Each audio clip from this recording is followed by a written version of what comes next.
What's up, everybody? We're joined by Kayne Superman Clarke here. How What's are you, up? brother? Yeah, I'm good. Australasian Great. champion. What's happening? Just chilling, you know. Yeah, you're trained by Christian Ennor, The man, yeah. one of the best coaches and one of the best people you could ever be blessed to meet and know 100%. as well. He's a good man. What's it like under Christian? Oh man, we just have a ball when we train. We just pretty much laugh, have a joke, and then we just train hard. So Yeah, it's like I a mixture see. of both. So I see. I follow the you guys best. on Instagram. There's always banter going on. it's good. It's good. You should get onto it. Yeah. What's he like as a coach? Oh, he picks at little things, like small little things. He's very anal with everything pretty much. So which is great, which is what I like, you know what I mean? It's okay to be like, fit and like have some talent. Put this a bit but- close to your face there, bro. Oh, yeah. So I could hear. Yeah, a bit fit and have talent and all those things, but to become better, that's what he's trying to focus on. He doesn't care about anything else. So he really hones in on technique. And Yeah, because there's always weaknesses and things, and we try to work on our weaknesses and also work on our strengths. So. Would he be the kind of coach who really like gets your technique perfect first, or is it like a mindset first type thing? Or? I think the technique is the first, because to work on someone's mindset takes some time. You can't just give people a mindset or set them in a certain way, you know what I mean? So everybody's got different mindsets. So once you spend time with people, then you kind of, you like take a few things from them, and then you learn like that. you know Right. what I mean? And what about your like sort of relationship outside of the gym? Oh, we're great mates. You know what I mean? We're good. He's one of my best mates. You know what I mean? I could tell him anything. He could talk to me about anything. We're just really close, you know what I mean? Which makes our training all the more sweeter. It does. And having trust in your trainer is number one thing, So whatever he says, even if I don't see it's going to happen in the sparring, I'm going to try to do it. And then most of the time, 9 times out of 10, it works out. So Awesome. you have to have trust in your trainers and the people behind you and your team. And also your team, as you mentioned as well. You got some really good guys coming through, man. You've got Matty 100%. Abdullah, who's a really talented kid. Is he 21 or 22? I think he's 22. Yeah. He's Man, 22. he's really slick for his Oh, age. he's sharp, man. In the He's pros good. now, Yep, one to really yep. watch. He's a bit lighter than you, right? No, we're about the same weight. I reckon he walks around a little bit lighter than me sometimes, but I get lighter than him for the fight. So I go down to 61. Right. I can even go lighter now. What would Like you I'm so good at cutting weight. really? Yeah, But you're my such diet a and like stuff a you're such like a explosive athlete as well. You wouldn't Yeah. want to lose. You wouldn't want to lose that aspect of Yep. your Well, I try body not to, because I keep my strength training very high. Do you know what I mean? I pride myself on my strength training, because a lot of people just focus too much on their technique and hitting pads and bags and stuff like that, but they don't focus on their power and their balance. You know what I mean? So those are things that just give you that extra. You know what I mean? When I look at you at training, I often look, and you do look very balanced in the fact Yep. that you're not too sort of like, I don't know, I guess when fighters often they'll eat, their body will eat away at themselves a little bit. They'll be too slim. Yeah, I take and my look time. a little bit gaunt, whereas Yeah. you look very healthy, very muscular. 100%. So now I know I'm fighting in March, the first week of March. So I know I've got like at least 2 months to just slowly cut away and just keep my as much muscle mass as I need. Right. And then slowly at the end, just cut out. You know what I mean? So Nice. I do it gradually, so it doesn't affect me that way. Okay. And I keep my strength.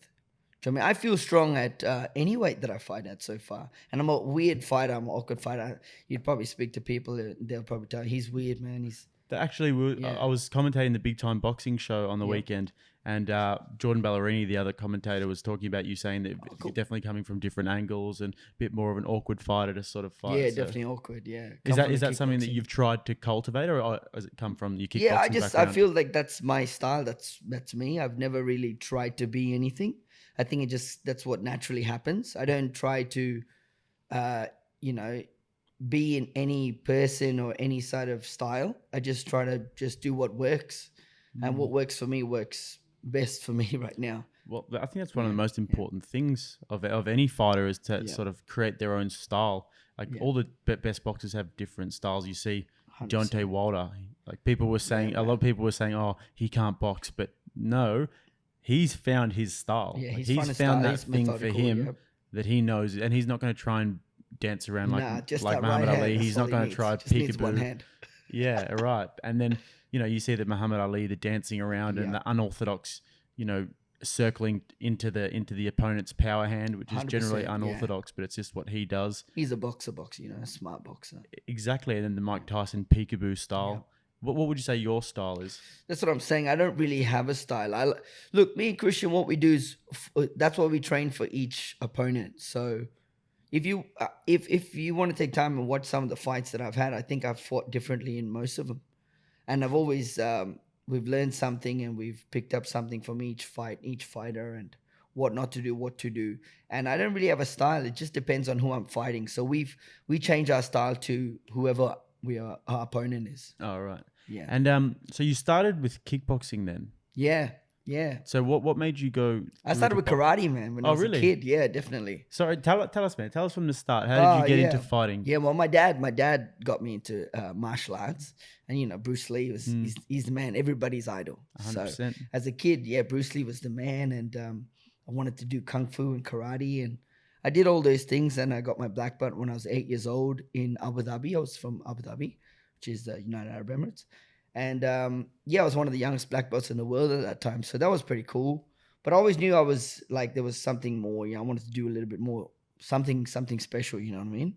I was made for something special. I believed in that. I believe that still, you know what I mean? That's a good thing to believe. Yeah. Even coming to Australia, I knew there's a little bit different from the rest, So hopefully we can show that and showcase these skills and these talents through Australian boxing. Yeah, 100%. Yeah. So you started off loving, Bruce Lee and all that. Martial arts. When did you first walk into a dojo? Dojo? As in, did you start with a karate? I started dojo? when I was 5. Yeah. And then it's all 5? full contact Wow, martial arts. There's no semi-contact. When I came to Australia when I was about 11, Okay. I went to a karate school because that's all I knew is karate and kung fu and weapon training and all those kind of things.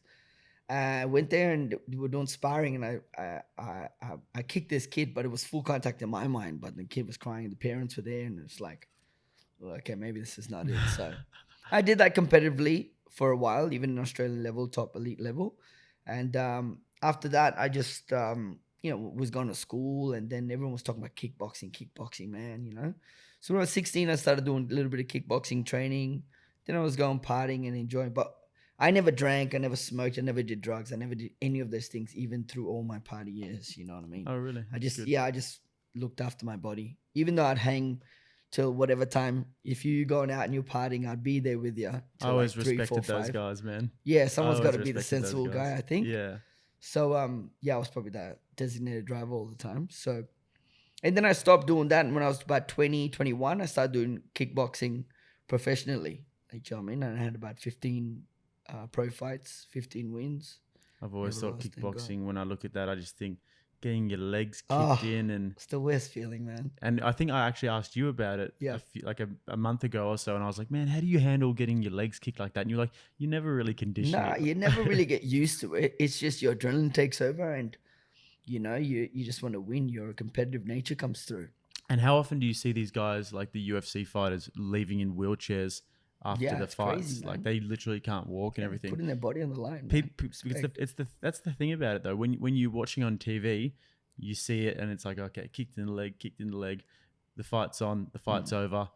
But they don't see after when that adrenaline wears off and how these guys can't walk. Yeah, and man. At least a week or two, some of them, they gone. Do you know what I mean? But you would never see that in the fight. It looks great in the fight. So it's crazy.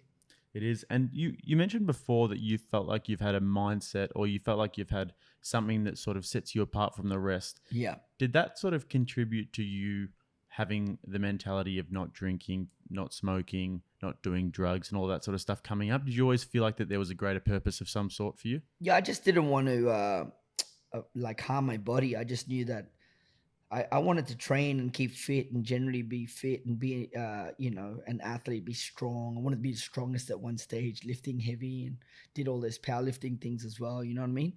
But I never wanted to harm my body. And also from all the people in my life, with who's gone through drugs and alcohol, alcoholics and all those kind of things, I didn't want those kind of things. I could see that and be like, that's not me. That's never going to be me. And so I think often it's really interesting that you say that, because often when you when you see that, especially when you're young and impressionable, it's easy to go one of two ways. Yeah. You can either follow down and say, that's all I've seen, so that's all I know, or you can look at it and say, that's if not you're for easily me. influenced. Yeah, I was never easily influenced. I don't have an addictive nature in those kind of ways. I feel like I'm addicted to training and keeping fit.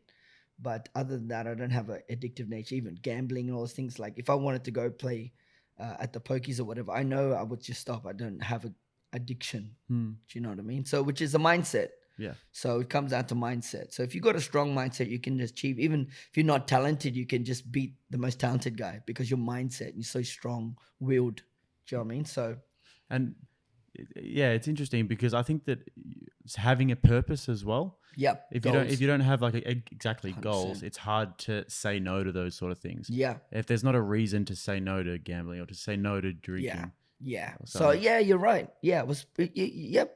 Goals. I wanted something bigger for myself. I never wanted to. I could just see where that would lead me. Do you know what I mean? So yeah, goals definitely be achieving something great. You know what I mean? As an athlete. So yeah, I would say that's probably what kept me on the straight and narrow as well. Would you say that there's been people in your life, and if so, who would be like really positive role models for you? Or people to aspire to, or? Ooh, there's so many people I don't even know.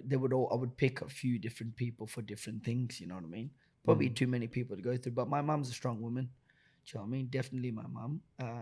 Very religious woman, so she keeps us intact and in check as well. You know, my dad in other ways, my brother, my sister, all my family members, you know. Got a lot of good friends, good people around me, but yeah, it's just too many to mention. I don't want to mention someone and not mention somebody, you know what I mean? And so you started kickboxing, you said when you were 21, 22. Yeah. And went pro there. Yeah. Tell us about your kickboxing journey.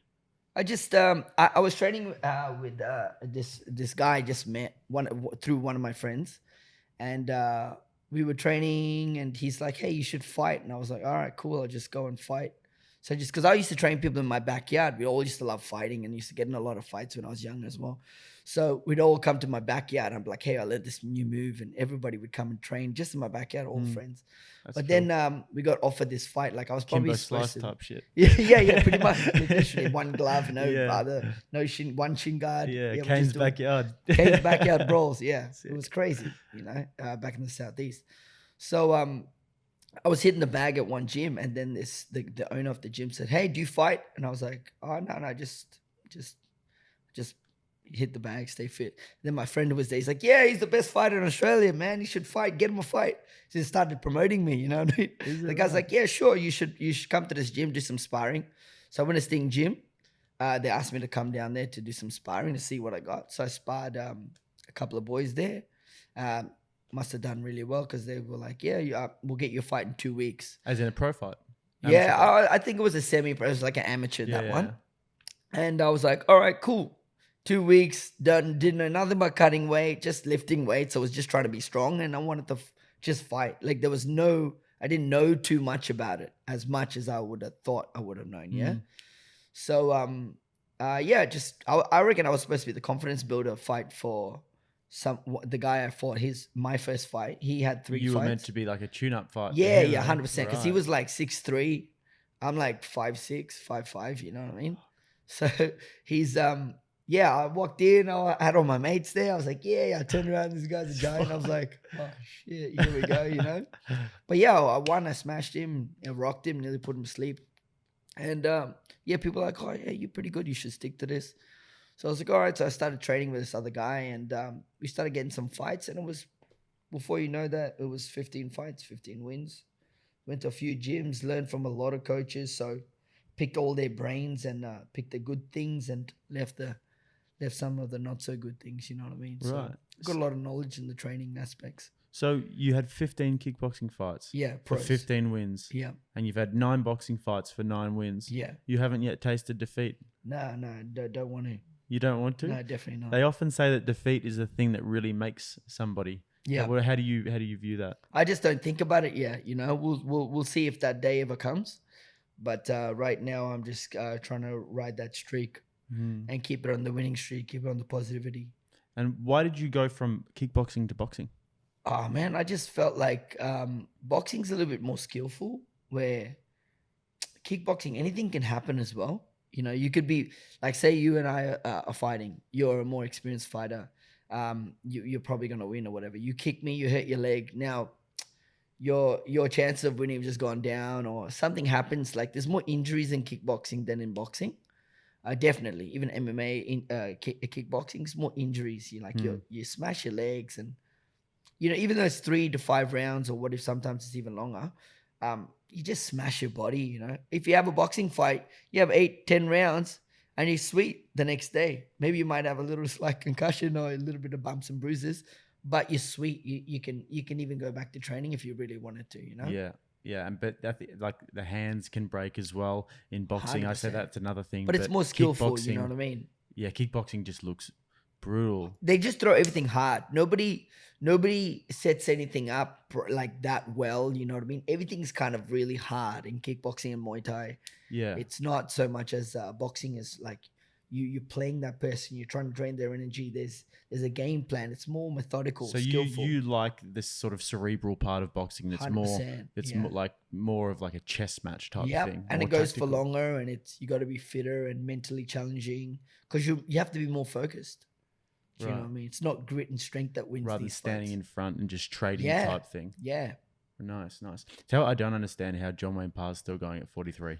Oh, he's crazy, man. How he's just crazy. nuts He's mentally, He just loves it, hey? Loves it. That's what it's about. He loves it, Yeah, he's my all-time fan. I love John Wayne Parr. He's such an animal. He's a great guy too. Have you met him? Humble guy. Yeah, great guy. When did you meet him? In Queensland. I think we went to one of the shows down there. We got a chance to meet him, but he seems like a humble guy. Even if you haven't met him, you see his interviews and you speak to him. You see the people he speaks to. Everybody that I've spoken to knows him. Awesome guy. Yeah. So your boxing career is going really well. Do you think the next step is MMA or? Nah, they keep asking me to do the MMA thing, but I don't think they're gonna be able to pay us enough for an MMA fight, because it's like you got to go back, you got to learn jiu-jitsu, you got to play with wrestling. Mainly wrestling. I believe that's the biggest outlier there, but you got to know some part of jiu-jitsu as well. It's like retraining yourself totally different. You know what I mean? You can't even stand like a boxer. No. You get taken down or something like that, so because I go to AKA Thailand in Phuket. So they sponsor me that gym up there. So when I go down there, I do a training camp there. It's so good to cut weight, and the training program that they have there with all their fighters, the top level fighters going down. Great, yeah. So when I go there and we do the MMA, like you go to the sparring, which is just like all sorts of sparring, anyone, kickboxing, boxing, MMA, whatever. So I'm like, I got a boxing fight, so can we box? And I'm boxing with people, and I'm like outskill them or whatever pound. Suddenly they'll try to take me down. So it's like I have to change the way that I'm boxing. Okay. Do you know what I mean? Okay. So totally, you can't stand have to be mindful of the fact that they could come 100%. And shoot in and take you down. You throw that left hook and they're going to duck under and just 100%. Come and grab you. Even if you tell me, hey, we're just boxing, they just do it like yeah. It's just an ego thing, but it's fun, man. Keeps you sharp. So have you done any sort of grappling stuff or? Yeah. I've done like I used to have a gym. Into Fitness was my gym years ago. And we had Kid Dale with us, and we had like a few wrestling coaches down there. And now we train at Amin's gym. There's a guy named Amin. He's like the wrestling coach for Australia now. Oh, really? And he showed us a couple of things. I'll probably do a little bit of wrestling too. It's good for boxing, just to know how to move body and to use somebody's body against them. It's very good. So fit. Well. When I trained with Christian, I was doing some sparring with Costa, some light sparring. Costa Safis, who's another one of Christian's pros we'll talk about soon. And then at the end of the round, Christian goes, all right, now you guys like kind of wrestle. And this is real low level shit. Like we're just literally got our shoulders together and pushing. Just pushing. But it's so tiring. Draining. It's so tiring. Yeah. I don't understand how you get 100%. these UFC guys like Colby Covington and Usman and stuff who are just Khabib and all that. Because Khabib, they just conditioning must be. The rest of because they know when to use their energy, when not to. Where we don't. Like if you're just wrestling, you think you have to go 100% and you don't have to win anything yet. It's like boxing. If you're not experienced, you just start throwing heavy shots, and then you're like, after the first round, you're tired. So it's like about getting comfortable, learning when to use the energy and when to push, when to pull. That's an interesting way to look at it. That's an interesting way to look at it, because It's like the sweet science of wrestling, 100%. just like there is for boxing. Sometimes you'd you manipulate their body, and I don't know what the fuck they do, but yeah. but yeah, That's pretty much it. Yeah. I saw a video the other day of Khabib training in Dagestan, and he's With the bear. That one's great, where he's wrestling the bear, but he's swimming against the flow of this river. Yeah. There's this river that looks just deadly. It's like real heavy, against the current, heavy flow, and he's just in there swimming, like holding his own it's against. Crazy, man.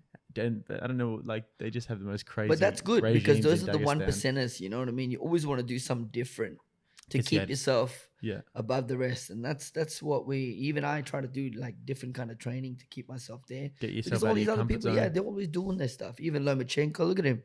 He's keeping his mind sharp. He does a lot of games and like a lot of puzzle stuff and a lot of hand-eye coordination things, juggling and handstands, and it makes sense because if you know your body well, then you can just you can just be the best athlete, or the best version of yourself comes out because you know when you need to move and you're not going to fall over and stuff. Yeah, that's one of the reasons why I love doing this podcast, is because I get to speak to so many different fighters and coaches who all have a different different 100%. mindset, different mentality about fighting, different way of making it tick. Yeah. And you're the same as well. And it's interesting to see how you get out of your comfort zone as well, if that's something that you do strive to do. I definitely do. I like getting out of my comfort zone. I like going and sparring people who like might hurt me or whatever. I love that. I love the challenge. Even any sport. I love all sports. Do you know what I mean? I really like being active and doing anything, really. Like even if it's water sports, something crazy. They're like, yeah, sure, you want to do it? I'm like, yeah, I'll go do it. Yeah. I love it. Do you watch many other sports besides boxing? Not really. Not like not religiously or anything about that. Like I don't follow footy or I don't follow rugby or anything. I don't follow them well. I know a little bit about most sports, even basketball and soccer and all that, because all my mates are into it. But I wouldn't tell you I go for this team and I know this, that. I just know the sports. Do you follow combat sports? Do you watch them? Yeah. I watch boxing a lot, even MMA a little bit. UFC? Yeah, a little bit. Do you have any guys who you'd say that you look at and be like, oh, that's somebody who I can really relate to or identify with? Maybe this Ferguson guy, he's really weird. And he's got a different way of thinking. Yeah. In that sense, yeah. Yeah. I feel like I have a different way of thinking when it comes to boxing from the Australian boxing scene. Okay. How so? Just I think differently. I try to train differently, and I try to do weird little things, and you know what I mean, like little 1%ers, which they're probably doing as well, but I don't know really what they're doing. I'm just saying what I know. Yeah. And I feel like I've got something a little bit extra there. You know what I mean? Tony Ferguson's an interesting one because he trains like 6 hours a day sometimes, and he's a full-on training nutcase. Yeah. And he's a cardio machine. If you look at him, his nickname is Al Kukui, the devil. Yeah. He looks like the devil. He's like this skinny Dracula-looking dude, like features. And but he's like just a training nut. Do you look at him and the sort of volume of training that he does? Yeah, man. Like people say it's overtraining, there's this thing of overtraining, but like, you know your body as well, you know what I mean? And when you're getting a bit older, you know your body even better. So you know what's overtraining for you. So overtraining for you might be different for somebody else, you know what I mean? What does a usual sort of day or usual training week look like for you? Me, I work so much, so I train people a lot as well, so which is draining in itself. You got to hold pads. Ask Christian. He's always got like elbows and his shoulders sore. He needs more TLC himself, because he's training heaps of people who punch hard and heavyweights and lightweights and people are fast. So, do you know what I mean? He's putting a lot of pressure on his body, and I pretty much do the same thing with just different with other people. So after I train, I go and do that, and then I come back and train. Especially for fights, you want to train 2 or 3 times a day. That's what I do, and which is when I say 3 times a day, I mean like add in a run. Yep. Which is training, but it's it is. It is. And like when you say add in a run, is that sort of like a half an hour like light run, or are you doing sprints? I won't even. Sprints is a total different day. We don't muck around with sprints. We take sprints real seriously. It's a whole day. I wouldn't do anything after sprints. It's hard. Do you know what I mean? Like if you're doing sprints properly and 100%, you won't be doing anything else. Yeah. It's like having a sparring day on the Saturday or whatever we spar. You won't be going and training afterwards. You can do a run after sparring. Yeah. But that's all. You won't be putting your body's in shock already doing all those crazy things. Yeah. That's a good way to put it, man. Yeah. But yeah, no, I do a run sometimes after sparring, but just because I've got this FightFit challenge, I've been trying so hard to I lose. can't wait for I've been that, trying man. so It's hard gonna to be lose cool. weight and all that. Are you going to come along, eh? Yeah, I gotta watch that, man. It's gonna be cool. Man. It's going to be a good night. But it's the second one I've done. But Yep. it's interesting for somebody like me who's been boxing for a little while, but to get that insight into what it's like having a fight camp. Yeah. Because everyone looks from afar and they think that they can do it. They can think do they've it. got It's what so it hard, takes. isn't it? It's so hard, man. I'm fighting next week, and now I'm at the stage where like I'm kind of over sparring. I'm kind of over training really hard all the time. Good. You should dread every day. You should get up like, oh man, I got to do sparring. Or I got to do that. That's great. Yeah. That's what you want. Like, you know what I mean? Because that brings out the best in you. Like a little bit of nerves. It's good to know that you have the same thing. Everybody does. If anybody who says that they're not like fearful of anything or they're not nervous about anything, they're lying. Even if they might look like the toughest guy around, they're lying, man. They're worrying about it. Everybody's worrying about it, you know, to some extent. But then your confidence and yourself comes out, and then it's not a worry. It's just before. It's like anticipation. Right. Do you know what I mean? I find that the beforehand is definitely Yeah. Once you do, you're like, oh, that wasn't so bad. Yeah. Sometimes I'm like, oh, I want to go more rounds now. After it, when we really That's great. That's a good thing. You get that like, oh, I'm not made out of glass. You know, they're not going to break me. I could work on this thing and this thing. Like I had Troy Bullock helping me out last week. Troy is an amazing motivator, man. He's a big puncher. Yeah, but did you spar him? No, God, fuck no. I'm saying he was helping me out in the corner. Awesome. So I was doing my sparring, and he's an amazing motivator. Yeah, definitely. Just the stuff that he was saying, and he really like lit a fire under me that day. You need that, man. That's the things that push you to that extra. You know, that good corner. Yeah. Your coach. There's the people who are there, like, come on, man. You know, like they believe in you, and you're like, I think I can do it. Sometimes there's little things that people can say that are just the right thing. Yeah. You know, like Troy was like to me, you know, you're leaning back too much. You need to sort of just keep your guard up, just roll with the punches, relax a little bit. And I did that instead of like leaning back and walking backwards. Oh man, it worked a treat. Yeah. A treat. And and he said to me, oh man, you know, you're actually not bad. Like I actually like watching you box. And I was like, oh, really? Cool. I was happy. I was like, oh shit, man, you really think so, Troy?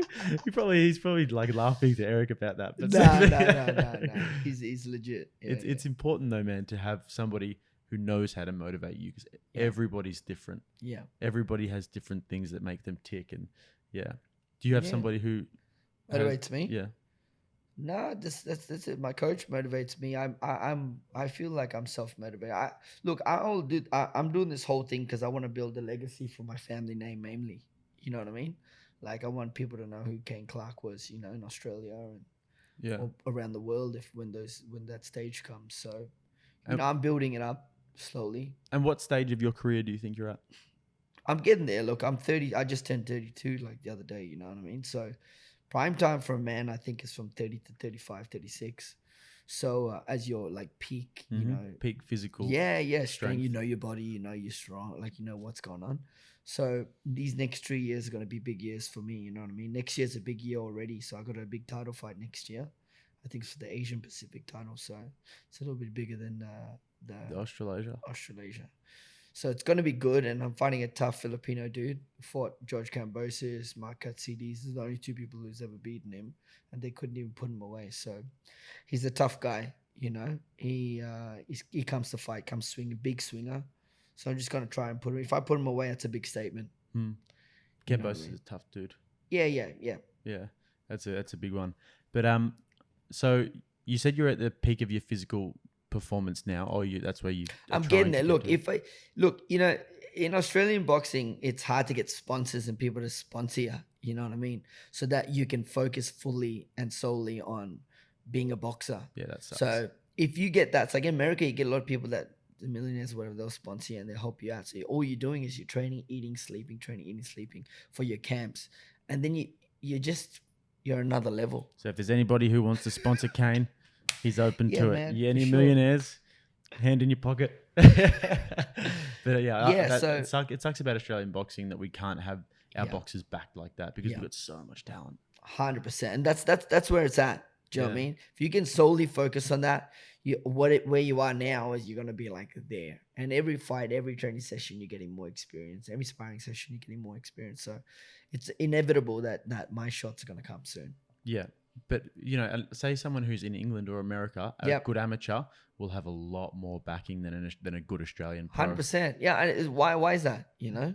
Well, I think that the first reason would have to be that the media has sort of boycotted the sport over the last few decades, and now that's only just changing now. Yeah. And that's we're starting to get on Fox Sports more and starting to get a bit more media start coverage, a taking- few articles in the newspapers. Yeah, you know. like the horns around for fight, the Mundine and what's the name, John Wayne Park. Exactly. Fight, Another reason why I think that's turning around now is because boxing is becoming more accessible. People are realizing that it's not just a thug blood sport. yeah, it's not about bashing people's head in, or it's Every smart. man and their dog wants to do a bit of boxing now, yeah. and it's great because people are realizing that this is such a healthy way to channel your sort of your aggression and to 100% become a better changed person. my life. Yeah, definitely. Tell me, how did it change your life? Oh man, I was just always punching on the streets, and thought that was what it was.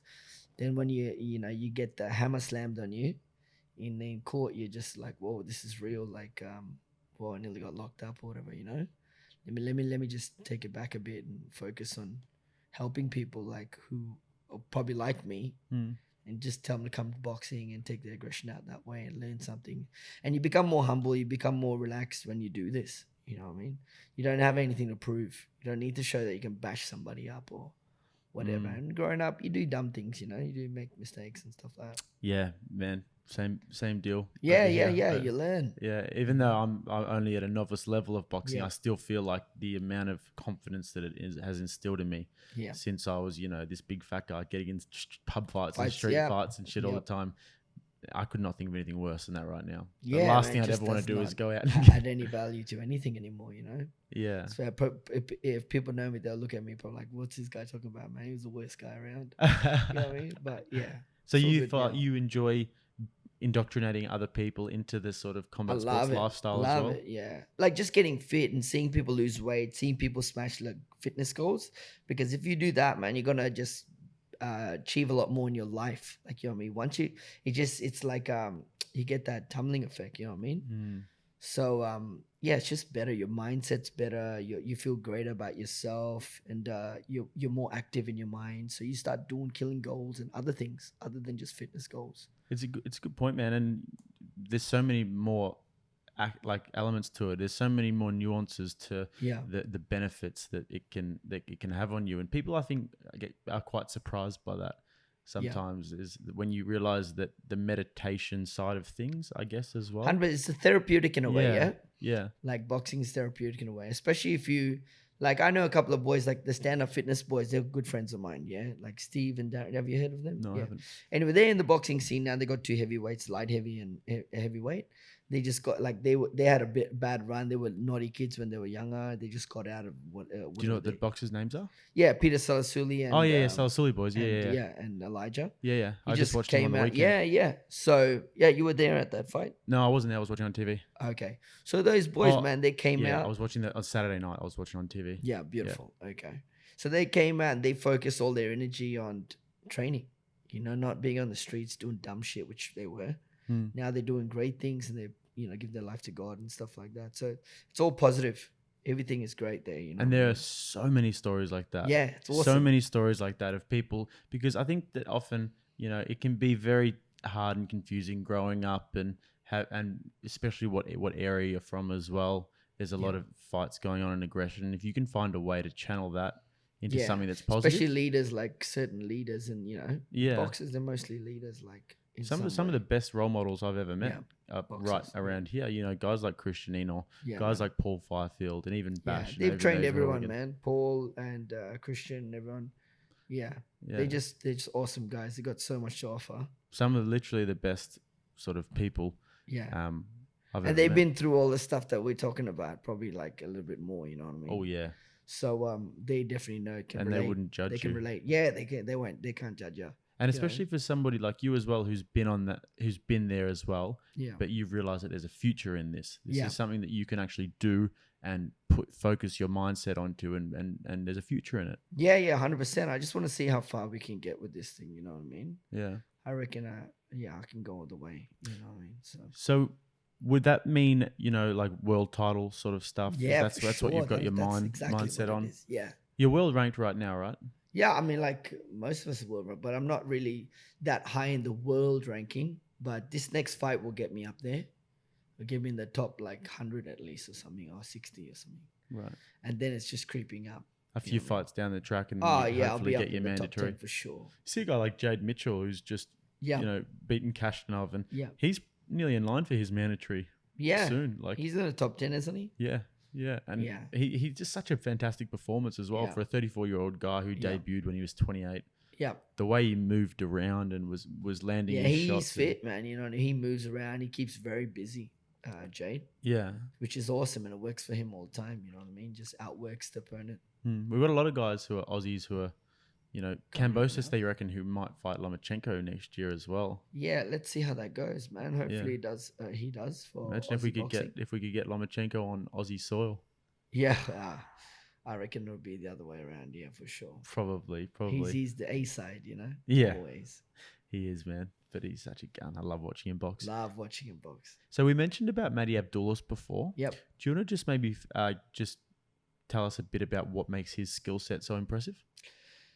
Matty is such a boxer's boxer, you know. He's very methodical, strategic. He thinks so much. Even if you just talk to him about boxing or anything, he would just ramble on and just keep talking about, hey, man, I was trying to do this. And, like, what you did was, like, you know what I mean? Yeah. You're like, oh, all right, Matty, just chill out. Like, I get it. You know what I mean? Real Where technician, he's thinking about it. And even if he's done something great, if he hasn't done something great, he'll go back and he'll think about it. So he really, like, I feel like he's more of a perfectionist in himself. You know what I mean? Very hard on himself, which is great in a way. You know what I mean? So, and he didn't go down the whole Olympic and Commonwealth Games amateur route, did he? Well, he did. He was a great amateur. He did his thing. He decided to go pro a little bit earlier. Yeah. I feel like he just went pro. I'm not sure. You'll have to ask Matty about it.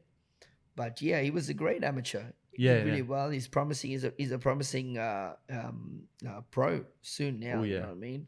Yeah. He's got things he needs to work on, and I think Christian's gonna definitely pick it. And our team are gonna bring him up. You know what I mean? Sticks with us. We're gonna definitely go up there. We've always had a strong team. We just need to keep it tight. Tell us about the rest of your team.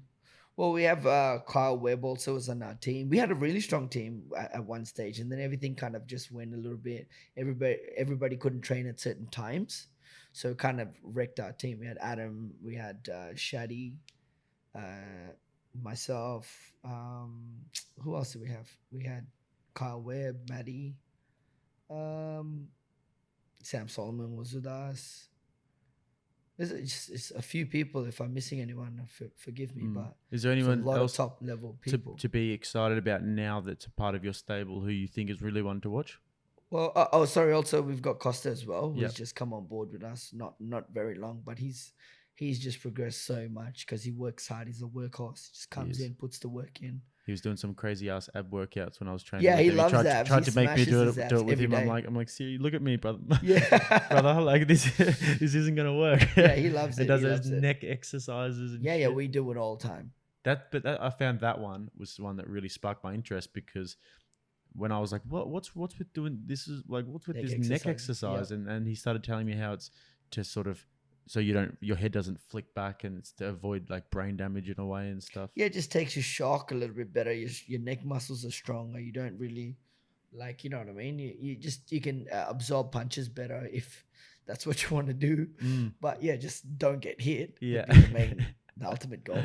But yeah, just to have a strong neck and just you're strengthening everything. You know what I mean? Because your brain is your brain. It's still that way in the cell around the water around your head, you know what I mean? So it doesn't matter how much neck exercise just releases the impact. Do you know what I mean? The shock, but it's still very fragile. No, of course. Yeah, it's the one worst part about boxing is the fact. That's why heavyweights, man, you never know anything because he hit harder and he bigger. Yeah, cool. I was watching John Hopawate on the weekend versus Big Daddy Brown, and oh my god, how was that? I didn't watch that one. Hopawate got murked at the end, bro.